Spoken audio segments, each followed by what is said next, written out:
Hello my friends, this is Lionel here with you guys with a brand new occult class here on Patreon. I am opening up today's class to all paid members on Patreon, just to give some people who are not part of the occult class a sneak peek to what goes on here. And this is also a very special class because I'm going to be taking you inside of an esoteric occult museum that I was just at in Venice, Italy. Okay, so if you enjoyed today's video and you want to see more occult classes, be sure to upgrade to the occult class. So, what it comes down to is we were in Venice, Italy, and there's these advertisements all over the place for this occult museum that they have going right now, exhibit. And we were immediately interested because that's my field of research. And we weren't even looking for it per se. We were just walking around and eventually we came across it. So we said, hey, let's go in there, take a look. Cost us a lot of money to go in there. 40 euro, which is probably like $60, $70. And it was well worth it. We were in there for over 3 hours. There was a lot to see, and it covered all the topics of the occult, from Satanism into Freemasonry, secret societies, witchcraft, all that kind of stuff. So I don't have time to go through everything that I saw there, but I'm going to tell you about the most craziest experiences that I had. So first off, as soon as we walk into the museum, after we pay, we come across a big old Baphomet. And yeah, I took a picture. Take a look.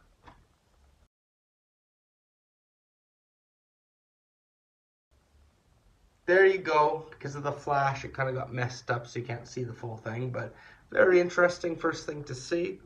Remember, that symbol isn't all bad. It's gotten a bad rap over the years, but there's dark meanings and good meanings behind it, in my opinion. And I actually have a very good occult class, so if you're part of the occult class and haven't seen it yet, just go on Patreon, type in Baphomet, and that video should pop right up. But it actually contains the truth of our reality and how to escape the matrix. If you truly understand how to decode it, definitely check out that video. So as soon as we walk in, we see this Baphomet, and I'm like, oh boy, things are gonna get wild. Well, they sure did. Let's start off with the Satanism exhibit. My goodness, I had a really creepy experience with the Satanism exhibit. Okay, so we go into the Satan exhibit because you gotta go through there, right? It's all just one path through there, and it's good for research purposes. We gotta study the enemy, right? So we go in there, and immediately there's this big old friggin' Satan statue thing. Okay, take a look.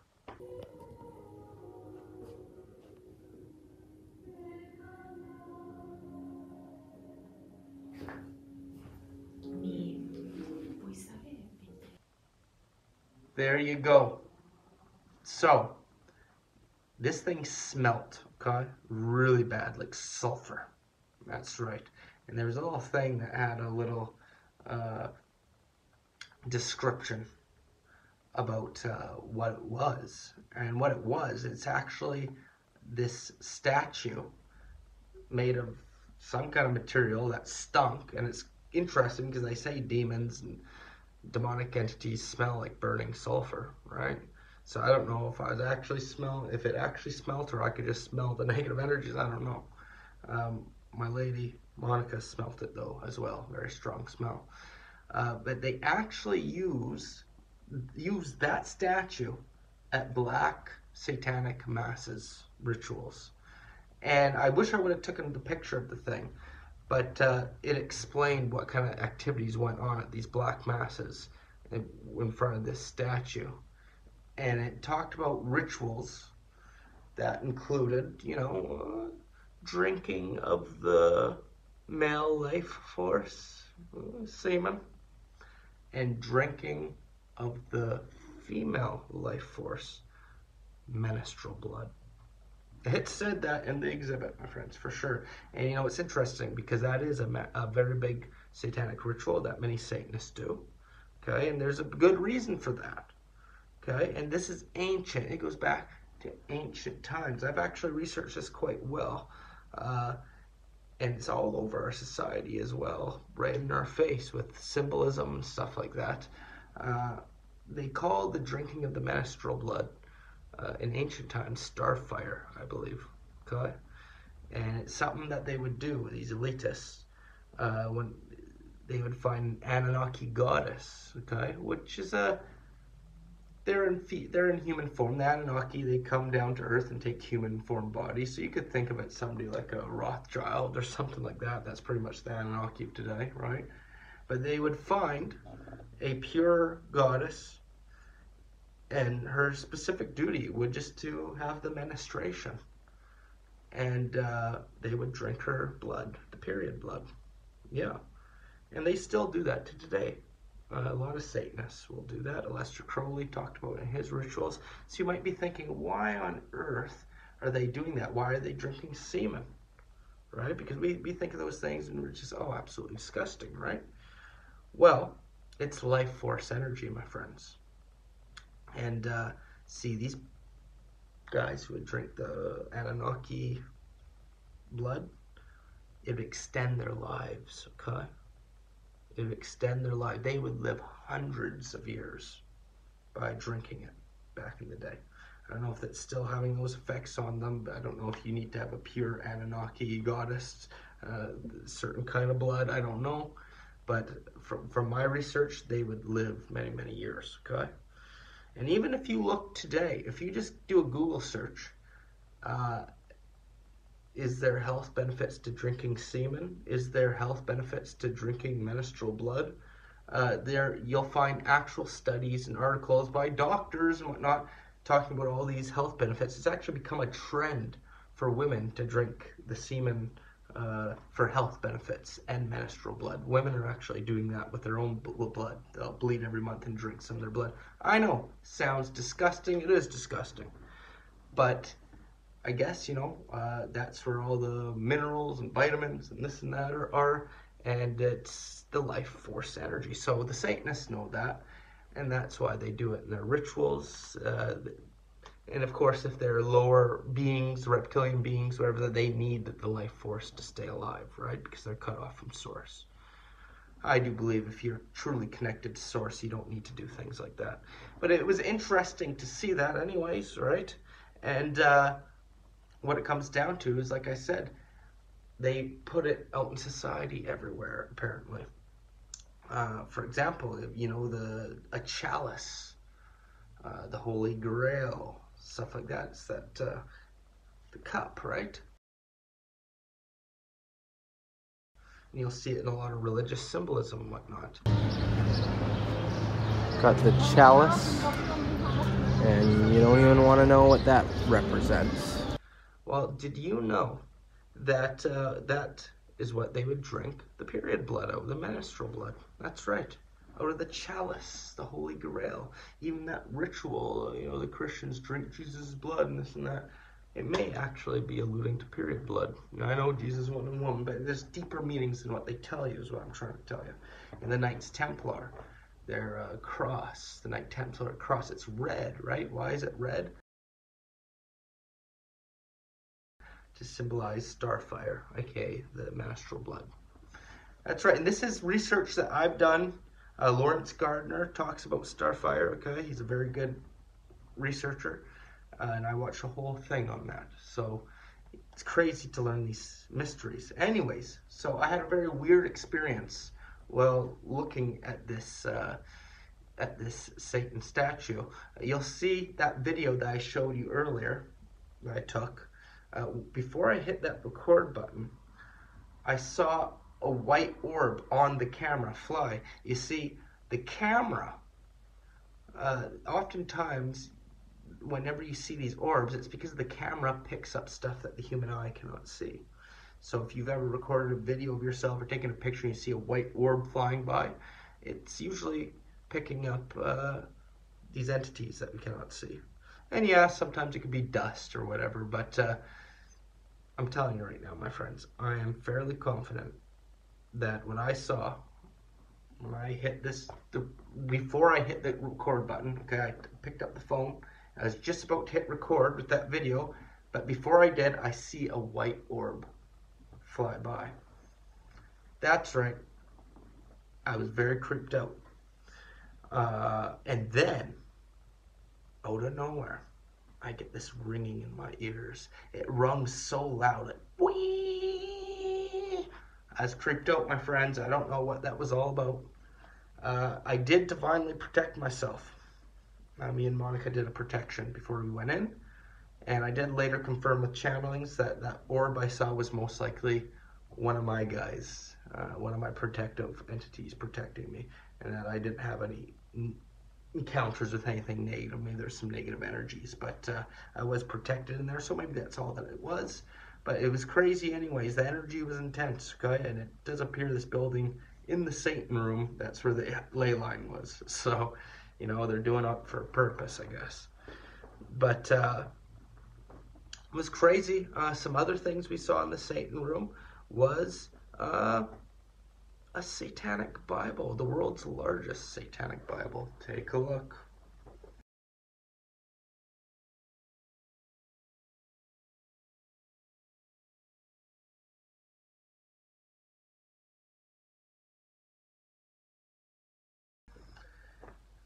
There you go. So, and as you see, I attached the picture with the story behind it there.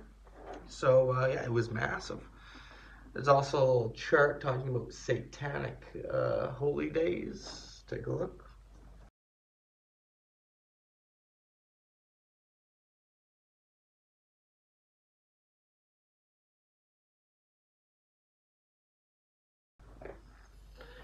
There you go. Again, you could pause the video, zoom in, take a look at all those dates, but those are satanic holidays.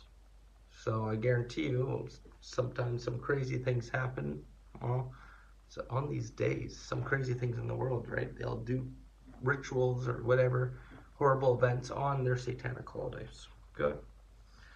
So oftentimes that's the case. We may think it's a random day, it's not. Yeah. They're very ritualistic, these people.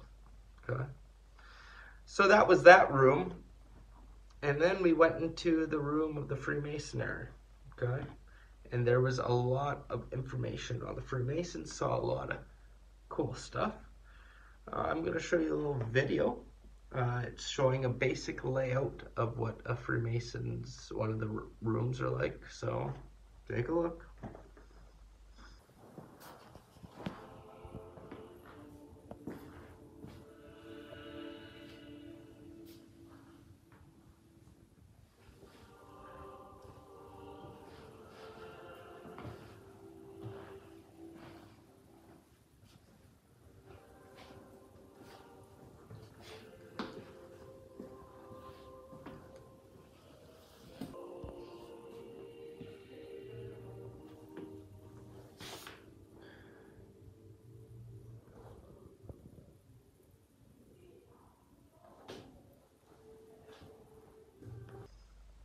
There you have it, my friends.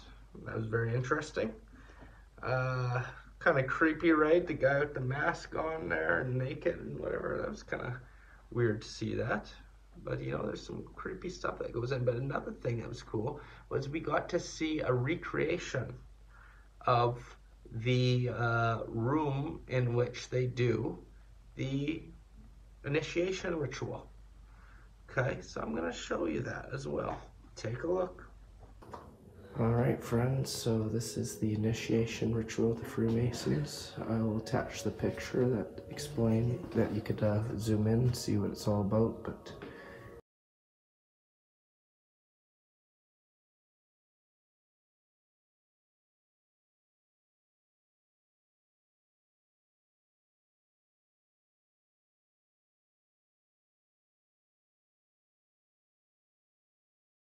here is a recreation of what it looks like. This is where they have to come for their initiation ritual.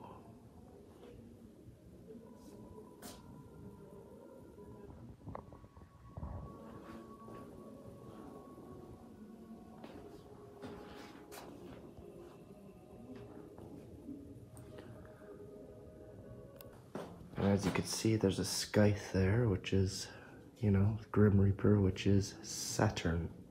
That's right, Saturn was symbolized as the Grim Reaper with the scythe.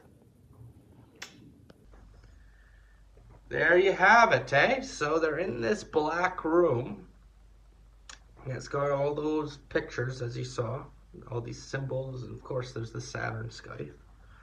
Alright, so, you know, a lot of these guys who join Freemasonry, they're not even aware what all this stuff means. Obviously, they all serve Saturn, aka the Demiurge, aka Satan, whatever. But they don't know that. They're told it's other things. So I'm not judging Freemasons or anything like that. But it's interesting when you do know these things, you could see it for yourself, right? So yeah, they go in there, they do their little ritual there, and you can see I posted the pictures. I hope you guys zoomed in and read them. But yeah, it was very interesting.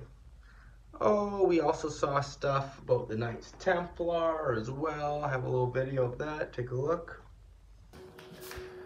Well, we're in the Knights Templar exhibit here. And look at this sword here. Unreal. Knights Templar sword.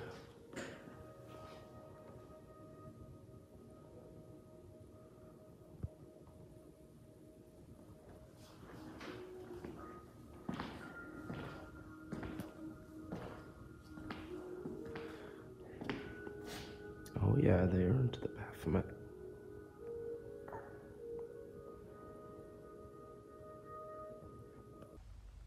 There you go, my friends, and yeah, I even saw the Emerald Tablets of Thoth, the tablet. Take a look.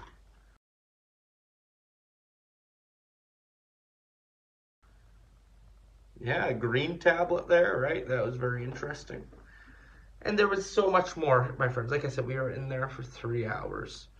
I just wanted to make this video basically telling you what I saw. The last thing I will speak about, which I found very interesting, which I'm going to make a YouTube video on this in the near future. I'm obsessed with the Ark of the Covenant, okay? Because the Ark of the Covenant are going to play a big role in these end times, end of the cycle times. And I've had visions and out-of-body experiences seeing the Ark of the Covenant, and that's why I feel so close to that topic. But there was a room, and there was a cool virtual reality set. And you sit there and you put the virtual reality goggles in. And it was crazy, my friends. It's so realistic. And it takes you inside of the temple, the second temple. And we know they want to rebuild the third Solomon's temple, and they're in the process of doing that. But this one took you inside the old one, a recreation of it. Here's the picture of the advertisement for what it was. Take a look.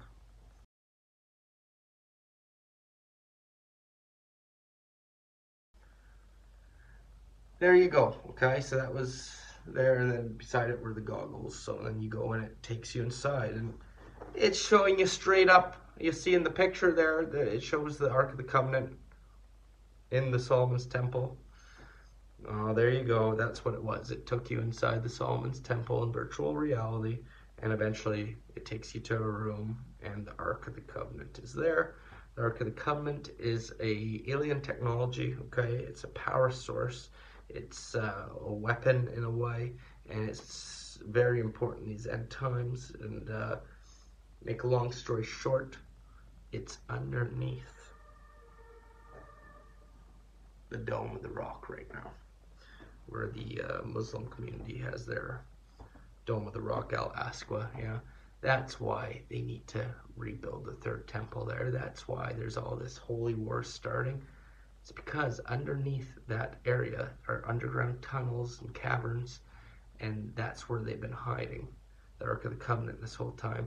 And as you can see, they're clearly showing you. I saw the video showing that it's there. They know exactly where it is. So that's why there's such a fight for that land. People have no idea that's what this is all really about. but they're trying to get in possession of this Ark of the Covenant again. And if you've been following me for a while, I even made a video when I was in Egypt saying what needs to happen is we need to get that Ark of the Covenant back in the Great Pyramid, and that will activate the energy source, okay? And it just might stop the powers that be and remove the 3D grid, okay? They don't want that to happen. But I was definitely divinely guided to this museum to see these things, that's for sure. So it was very interesting for research purposes of what was going on there. And yes, there was much other stuff, but this video will be too long, okay? So I just wanted to show you the main things. Alright, so that's about it. I hope you guys enjoyed today's occult class. And like I said, if you're interested in seeing more in-depth topics on occult hidden things, be sure to sign up for the occult class, okay? Lionel, signing off. Love you guys.